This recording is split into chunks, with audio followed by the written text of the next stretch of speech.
شروع کرتا ہوں اللہ کے نام سے جو بڑا مہربان اور نہایت رحم کرنے والا ہے۔ حضرت ابو ذر رضی اللہ تعالیٰ عنہ بیان کرتے ہیں،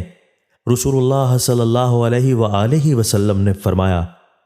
تم میں سے ہر ایک پر اس کے تمام جوڑوں کا صدقہ کرنا ضروری ہے۔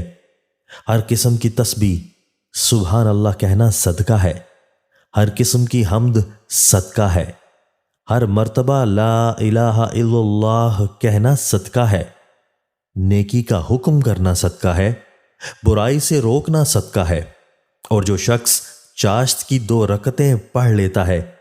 تو وہ اس کے لیے کافی ہو جاتی ہیں۔ حضرت ابو ہریرہ رضی اللہ تعالیٰ عنہ سے روایت ہے کہ رسول اللہ صلی اللہ علیہ وآلہ وسلم نے فرمایا،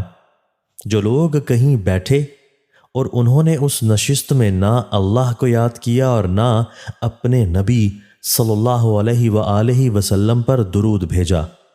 یعنی ان کی وہ مجلس اور نشست ذکر اللہ اور صلاۃ النبی صلی اللہ علیہ وآلہ وسلم سے خالی رہی،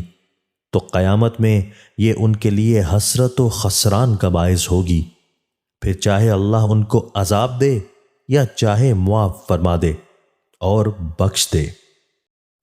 رسول اللہ صلی اللہ علیہ وآلہ وسلم نے فرمایا، جو شخص عدم توجہ کی بنا پر 3 جمعے چھوڑے تو اللہ تعالیٰ اس کے دل پر مہر لگا دیتا ہے۔